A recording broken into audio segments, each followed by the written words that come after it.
Welcome to Real Estate Radio Live, an informative and engaging podcast discussing everything you need to know about the world of real estate.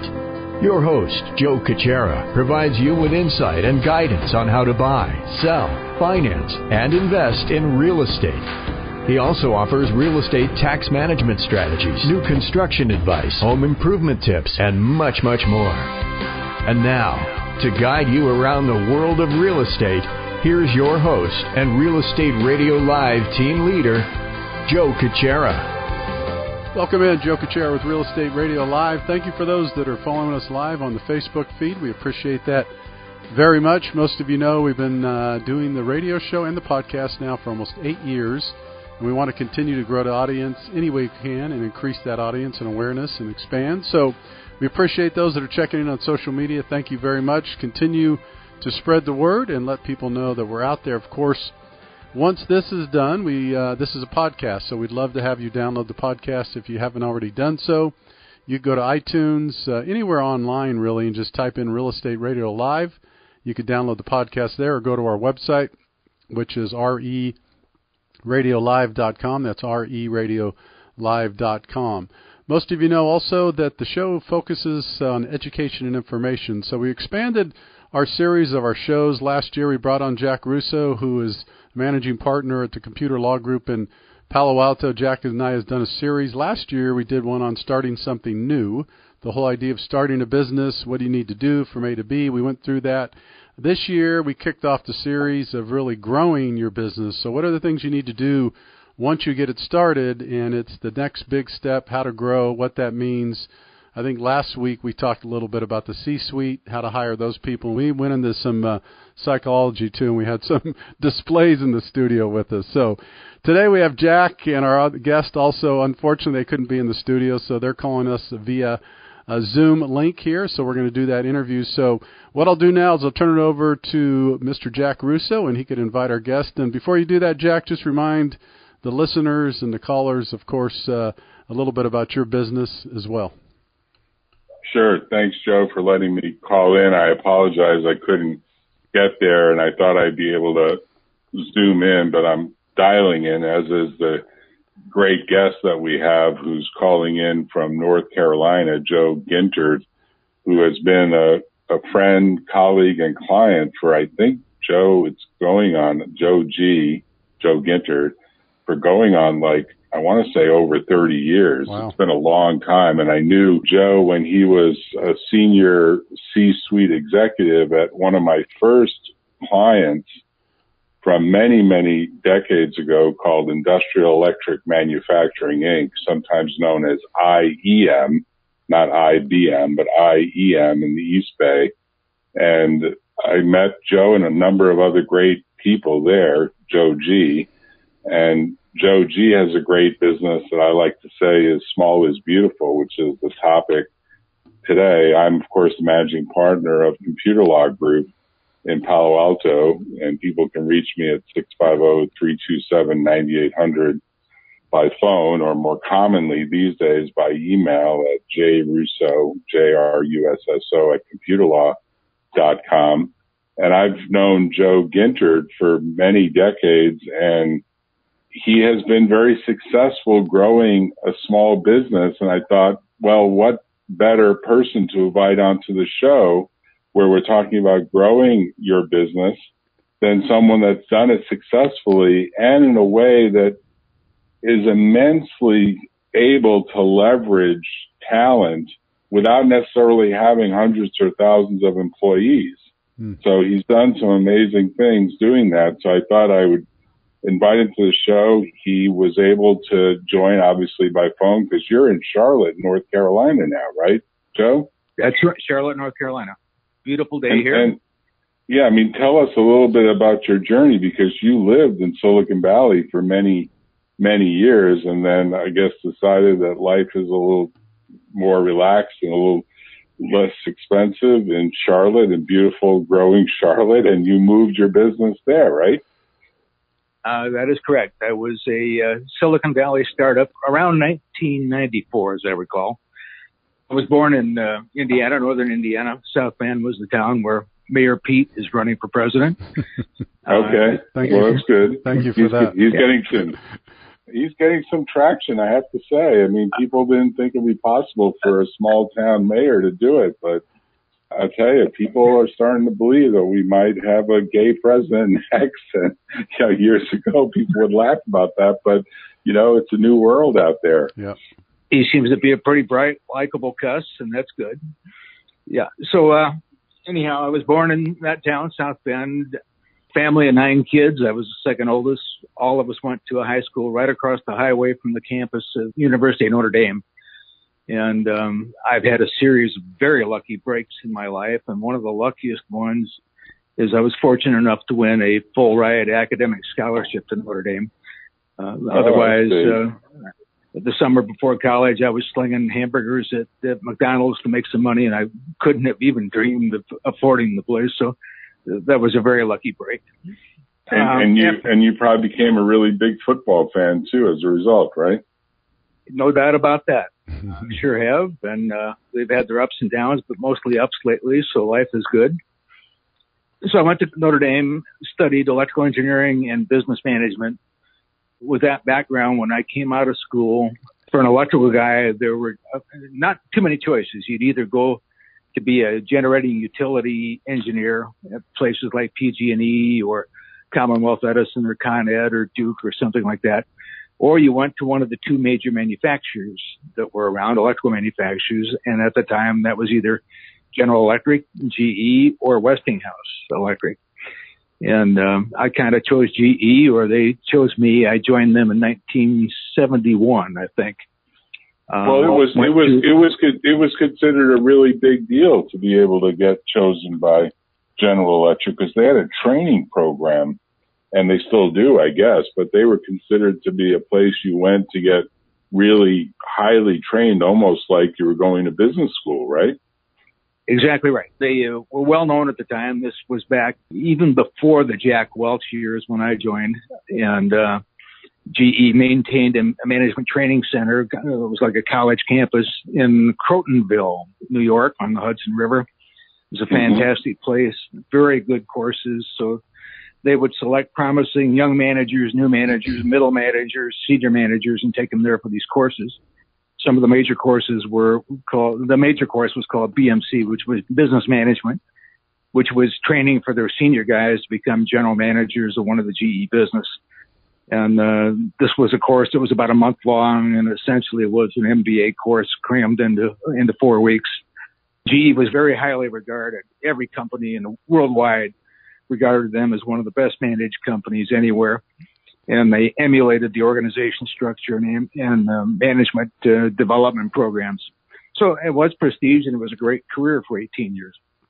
And GE was extremely successful as a company, and its stock was successful. And what I most remember about them is my dad took us all, 3 kids, me, the middle child, my older sister and younger brother, to the 1964 World's Fair, where GE had a major exhibition about the future, in which you would sit in this rotunda and the whole stage would circle around to show you the different decades that were ahead, the 1970s as they saw it, the 1980s, the 1990s.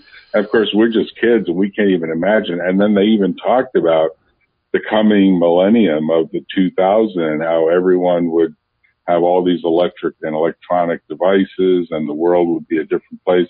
And they were ahead of their time at starting to talk about how things would change for the future and how they were going to, quote, bring good things to life. You still sort of see some of those commercials around, right? Yeah, that was their slogan, and advertised by Ronald Reagan, who was their spokesman for a while. Do you remember any of this, Joe C? Do you remember any of this, Joe Gintard? We have 2 Joes, so I have to say Joe C and Joe G. Very, very vaguely. A little bit I do. Yeah, I was born. You were just a kid. Yeah, I was just a kid. I was more focused on baseball right about then. So. Okay, that makes sense. Interesting. Well, G's in turnaround mode now, and what I remember meeting you is in the early 1980s at Industrial Electric Manufacturing. So you must have left GE by that point. Am I remembering these dates roughly right, or was it mid-'80s by then? It was late 80s, actually. We had had a very good career with GE, 18 years, learned a lot. There wasn't a better place to learn business or power systems. They had a top-notch power systems engineering group in Schenectady with the experts from everywhere. I mean, really super engineers who were very generous with their time. They'd answer all my questions, so I learned a lot. So had a nice career, several promotions. We moved around the country. By now, this was the Jack Welch years. And we were in an old line manufacturing business that manufactured things like power transformers and switchgear. And he didn't particularly care for that business. He thought it was too cyclical. His idea was, if you're going to be one of my 30 or so GE businesses in my portfolio, you will be either number one or number two in your market, and you better have straight up growth opportunity. And he didn't see that in the other business. They were up and down. There would be boom cycles. There would be bust cycles. And he had a different idea.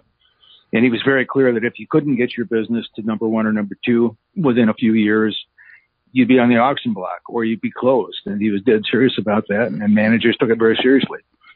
If you're a conglomerate, you've got to manage that way, because effectively you're running kind of a group of companies that the laggards are slowing down the growth of the other ones, right? Exactly right. The world loved him for that. He was generally considered one of the finest CEOs in the world. GE was one of the most admired companies in the world all the time. So it was good times for a while. But with his de-emphasis on some of the core businesses, like I remember one was power transformers in particular, who build very large million-pound transformers that they sold to utility businesses. And 1 year in a down cycle of utility purchases, I was at a meeting and the general manager was there. They had this huge plant, millions of square feet and thousands of employees. And he said, the market is so down right now that if I had 100% market share of the world market, I could build it in that little corner of that plant over there. Wow. So that was extreme. But it proved Jack's point. He was right about that. And there were some businesses that needed investment, some that didn't. The business I was in, he didn't care to invest at all. We spent almost no money for years on R&D. Did little in the way of new product development. And we basically kept shrinking. The businesses were not responding to the trends in the market. They were heavy old power businesses doing wastewater plants and pumping plants and oil field work and things like that. But the businesses I became interested in were kind of ignored. So that's when I met you, Jack, and decided to leave in frustration. We'd been through 3 rounds of downsizing. I had told my employees, this is round number 3, guys, and I promise you this is the last one. And when the 4th one came, I couldn't tell them that again. So I decided to leave in frustration. And is that when you moved to Silicon Valley? Is that when you moved out to California? GE moved us out there in the mid-'80s. I was still being promoted and still happy in my career. I'd moved from Dallas out to take the manager's job in Northern California, which wasn't doing well at all in a boom market. But moved out there. We bought a beautiful house, new house in a beautiful development out in San Ramon Valley, and had a great time. When I went to interview for the job, I got there in March or April. The hills were green. I thought, boy, this is the most beautiful place in the world. I was really excited. We ran that job for a few years with very good success. Our results were almost instantaneous. And I was still considered to be very promotable, but the frustration of what was happening in the company made me decide to leave. The company you mentioned, IEM, and your former client, Frank Howell, I could see was just amazingly competent. They had flexibility and speed that just ran circles around the major guys. In fact, as Silicon Valley grew in the mid-'80s, I think IEM became one of the dominant suppliers to all the chip plants and chip manufacturers and chip making machinery manufacturers, Intel, other folks like that. They did very, very well, and in fact probably had a dominant market share compared to GE and Westinghouse out there in that area, because it was which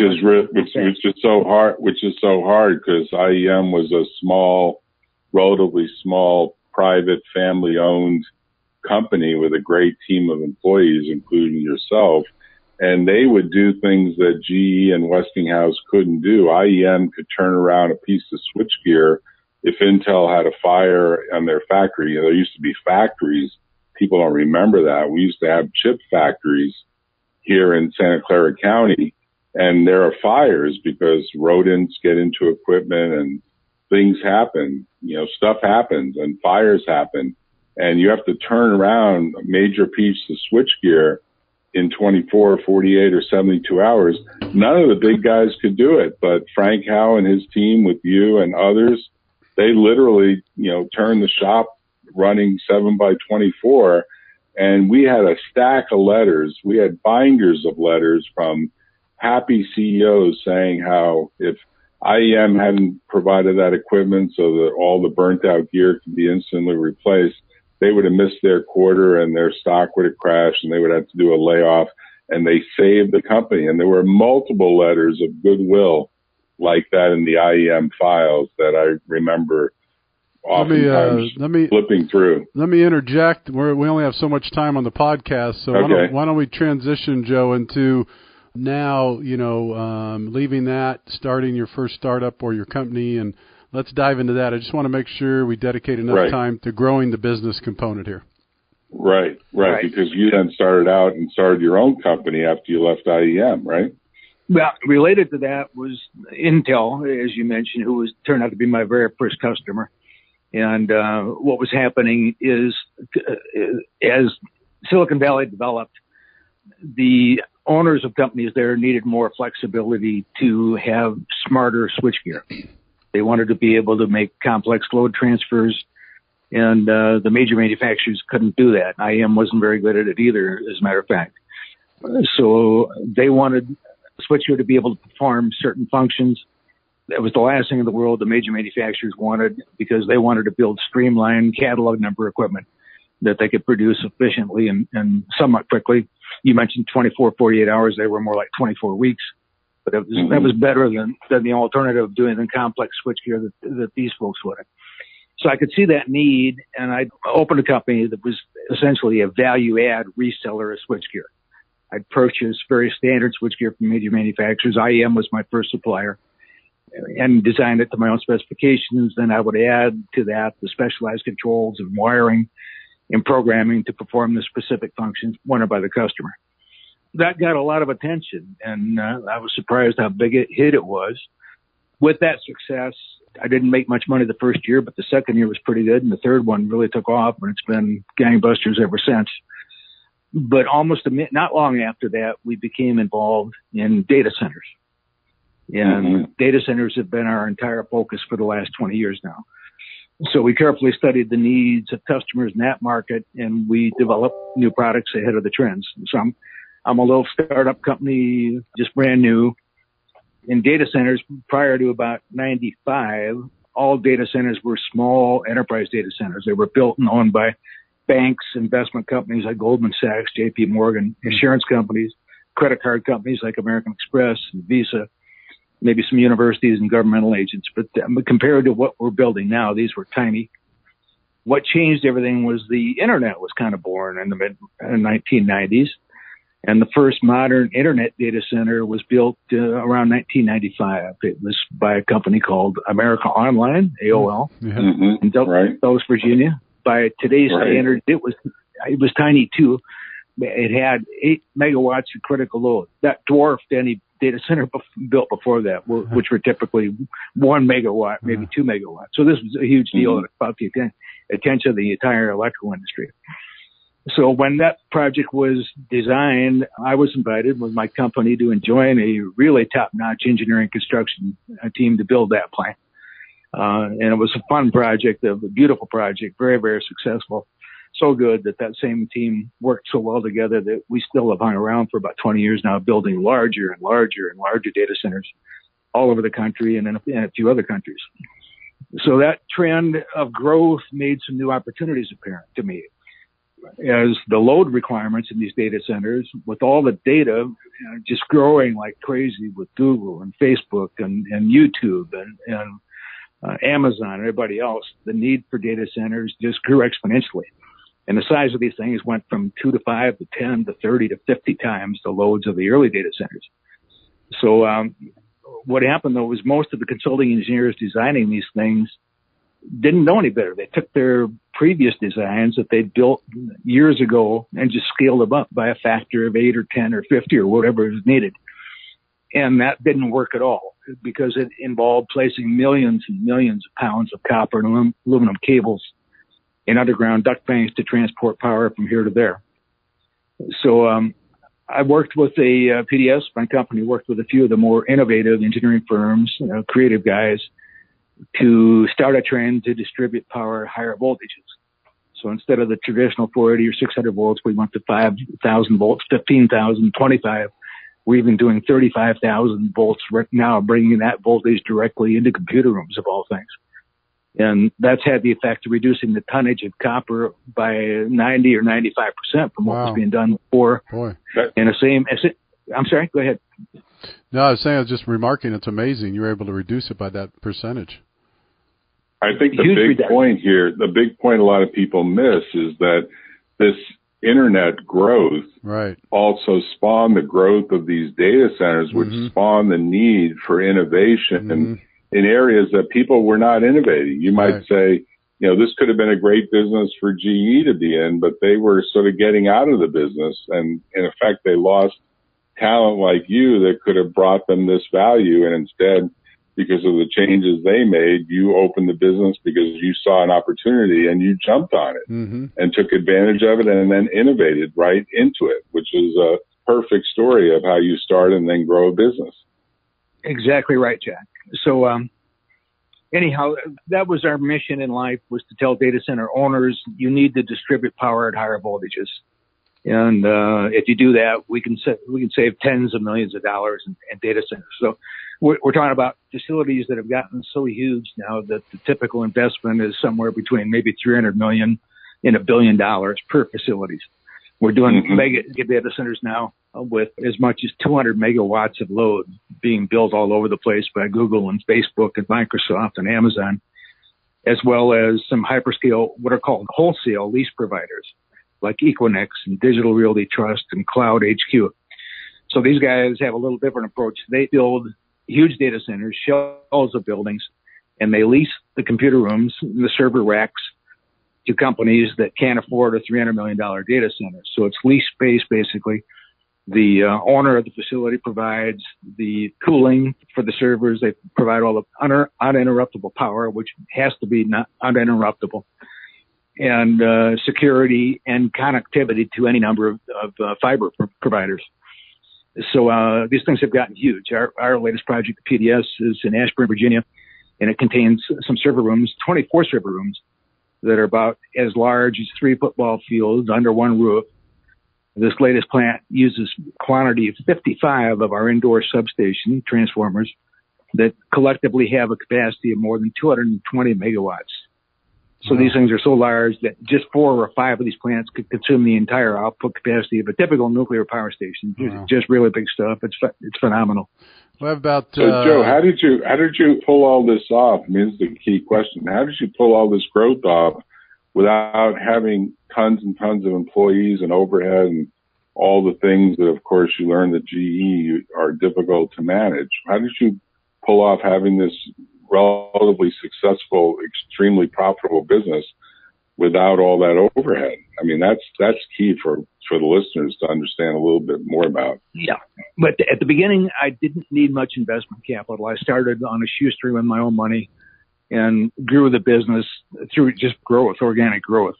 We just got bigger and bigger. There was a time when I was doing the switchgear reselling where we had more work than we could handle. When I'd have to go to my customers and say, guys, I'm sorry, but I just can't handle this anymore. We don't have the capacity. Your business is too big. And what we did in that case was work with my own vendors to develop their capabilities, people like IEM and Schneider Electric and others, so that they could do that wiring. And we basically just handed that business. But at the same time, with this trend to go to higher voltages, we needed a product that didn't exist, and that was a substation transformer that could go indoors. So we'd bring power and all these transformers at a high voltage, transformer to low voltage, where the big duct banks were still there, or maybe not, but they'd be so short, the cost was reduced to almost nothing.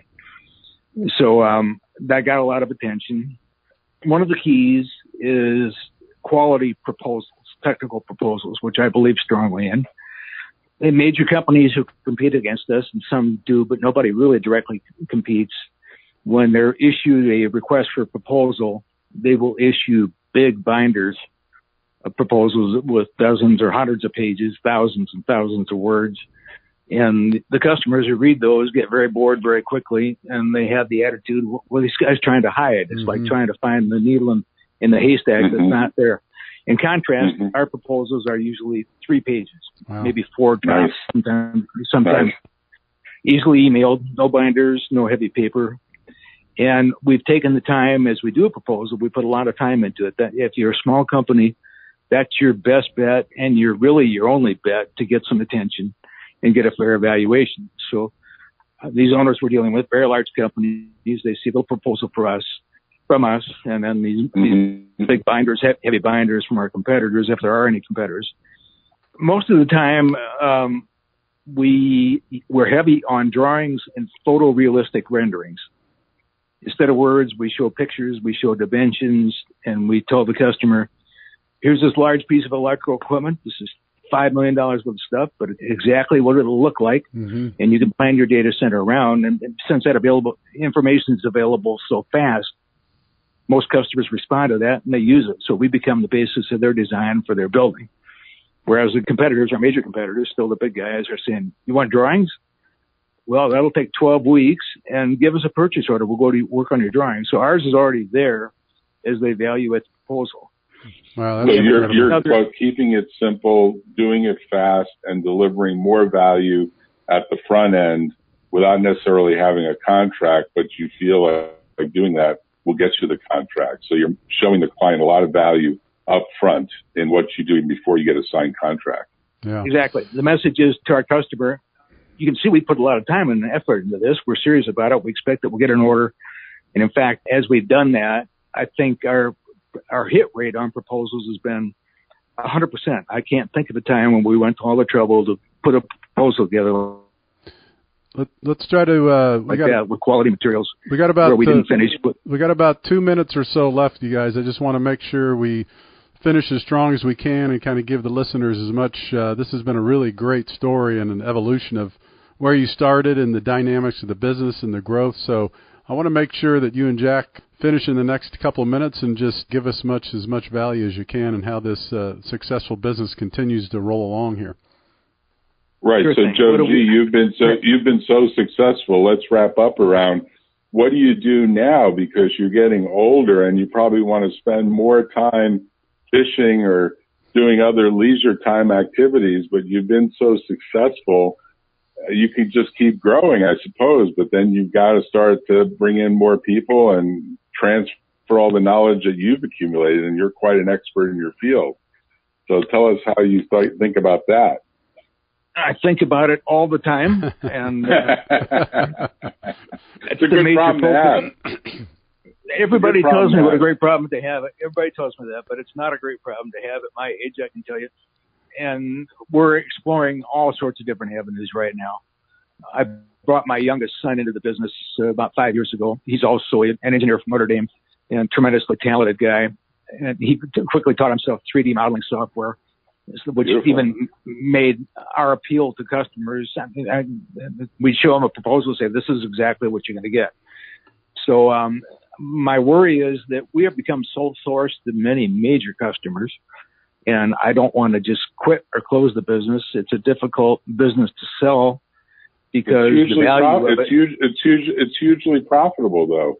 Joe Gintard, if you heard the numbers, you would fall out of your chair. We won't publish them here, but this is an extremely profitable business. And I'm sure there's got to be a group of people out there that would be interested in bidding or buying or partnering or generating an alliance, because you are the success story of small is beautiful, and small is profitable and simple and efficient and leveraging technology in ways that the big guys, I guess, haven't figured out yet, but maybe they will. It's taking them a lot longer, obviously, and you're delivering a lot of value. And, you know, your firm, PDS, which means Power Distribution Systems, it enables all of these different large data centers to operate on much more efficient power. So you're giving back to the world as well, right? I mean, I'm not understating this because I know the business and I know how successful you've been. Exactly correct, Jack. And the difficulty in my exit plan, other than just dropping dead one morning, which is not the plan I prefer, we've had discussions with a number of companies about a acquisition, a merger, a partnership, licensing our products to other people to manufacture. And I want to be careful. My son thinks I'm mostly concerned about my legacy. That's not the case at all. I'm mostly concerned that I don't pull the rug out from under our customers who have become dependent upon us. They need our products. And if we just went away, I want to make sure that whatever we do in leaving the business, it'll be run in a manner that protects customer interests. So that's the challenge we're facing right now. Very good. Yeah, so the interesting wrap-up, Joe C., the interesting wrap-up here for Joe Gintard is that you can be immensely successful and then not realize, hey, I've got to have a succession plan for my success. Yeah, right. And you better start working on that. What would you say, Joe? Like 10 years before you really need it would be ideal? At least 5, right, is what you would say? Or earlier than that. And even earlier. Our problem is that we have grown so fast. I mean, we tripled our business in 3 years once we got our new inventions out there. It's been full time just trying to manage what we have. So I should have done a much better job of reflecting on what would happen and arranging it years ago. But years ago, we wouldn't have been an attractive acquisition because we were so small. So it's a two-edged sword. Well, we're going to have to close things out in a minute or so. But, Jack and Joe both, it'd be great to do another show.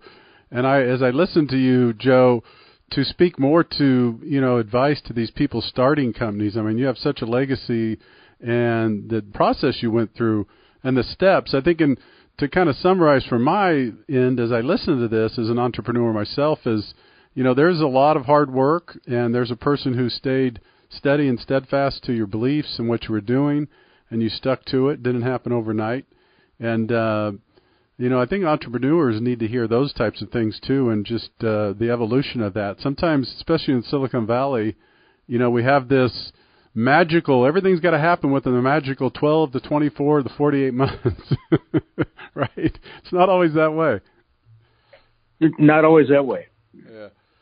No, great. And thanks, Joe, for having us, and thanks for allowing me to bring Joe Gintard onto the show. And we definitely will do another show because there are lots of little learnings about how you can stay small and still be successful and still be trying to reach the customer need in ways that others just don't do. Yeah, no, I would agree. I think it's worthy of at least one more show to get into more of the nuts and bolts of that. It's just a great story, and it is, the title about staying small and successful is a good one because most of us don't think of that way when we get into business, right? We're led to believe that if it doesn't go big or explode, then no one's going to be interested or exciting, but this is a great story. Thanks for sharing it with us today, Joe. What we didn't get to, and I hope we do if we do this again, is the title was "Small is Beautiful and Privately Held is More Beautiful Than Publicly Held." And that's I agree. A lot of people don't appreciate that, but that's true too. Well, that's great. That's a good topic on its own. Well, Joe, thanks for your time. Jack, thanks for setting this up. These are just the type of stories that we like to hear on the year 2 here of, growing your business, and this is a perfect example. So thanks for the time, and we'll have you back on, Joe.